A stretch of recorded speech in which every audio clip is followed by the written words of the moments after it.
Olha, hoje a gente vai fundo nas ideias de um filósofo que basicamente virou de cabeça para baixo tudo que a gente acha que sabe. O nome dele é David Hume.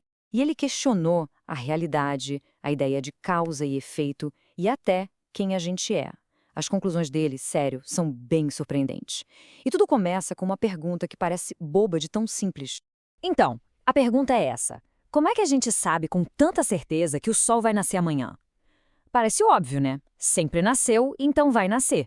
Mas, para o Hume, a forma como a gente responde a isso, nossa, revela uma verdade bem profunda e talvez até meio desconfortável sobre até onde nosso conhecimento realmente vai. Beleza, então vamos entender como ele chega nisso. Para sacar o pensamento do Hume, a gente tem que partir do ponto principal dele, o que a gente chama de empirismo radical. A regra que ele propôs é super simples, mas as consequências, essas são gigantescas. A regra do Hume é a seguinte: para ele, a mente nasce como uma folha em branco. Tudo, absolutamente tudo que a gente aprende, que a gente pensa, tem que vir de algum lugar. E esse lugar são os nossos sentidos, o que a gente vê, ouve, toca, prova, sente. Não tem essa de ideias que já nascem com a gente, nada disso, tudo vem da experiência. E partindo dessa regra, o Hume começa a meio que dissecar tudo o que acontece dentro da nossa cabeça. E ele divide tudo em duas categorias principais.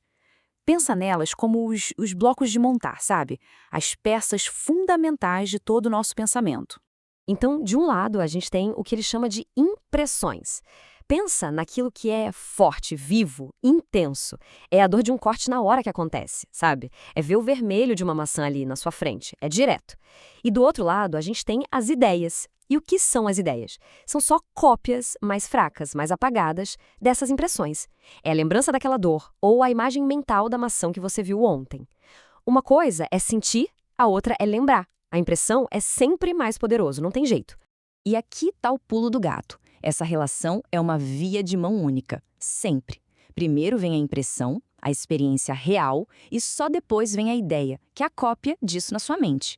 Ou seja, qualquer ideia que a gente tenha na cabeça, por mais complexa que seja, tem que poder ser rastreada até uma impressão original. E é com essa ferramenta simples que o Hume vai começar a desmontar algumas das nossas certezas mais básicas.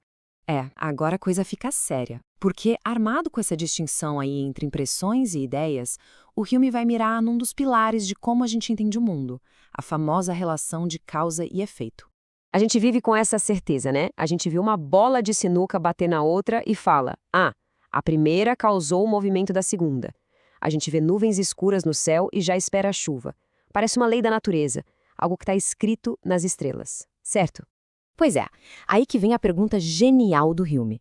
Ele diz: ok, se tudo que a gente conhece vem de uma impressão, de uma experiência sensorial, de qual impressão vem a nossa ideia de causa?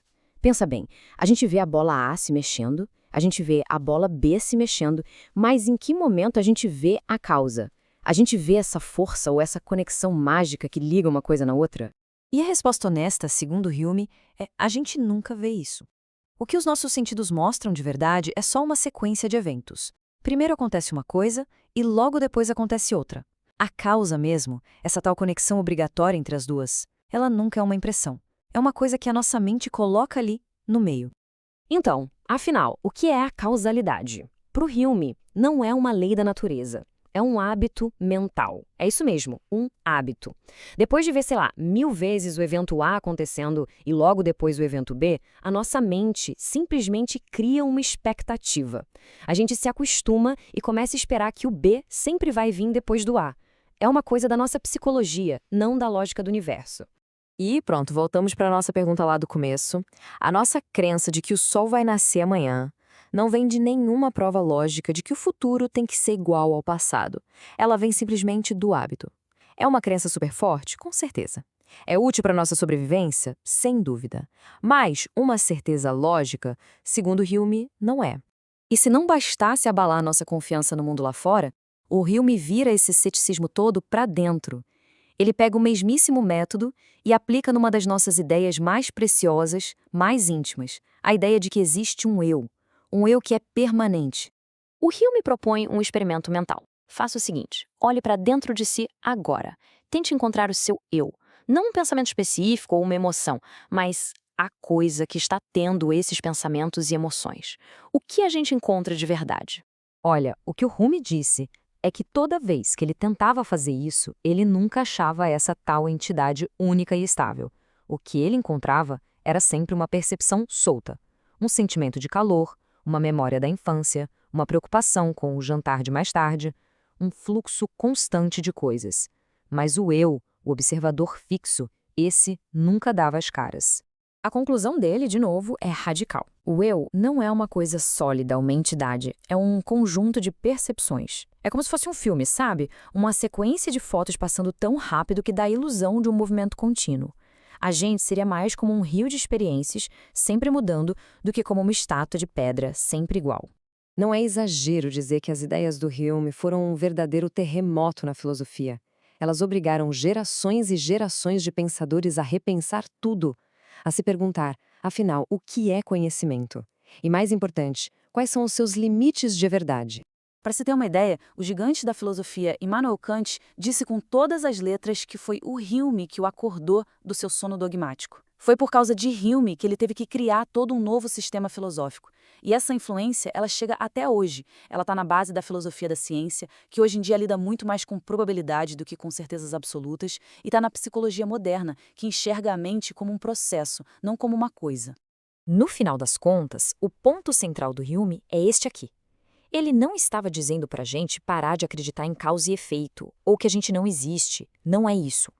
O que ele mostrou é que a base dessas nossas crenças mais fortes não é a razão pura, não é a lógica, é o hábito, a experiência, o costume. Nós somos essencialmente criaturas de hábito, navegando por um mundo que é feito de probabilidades e não de certezas absolutas. E essa talvez seja a lição mais humilde e, ao mesmo tempo, mais poderosa da filosofia dele.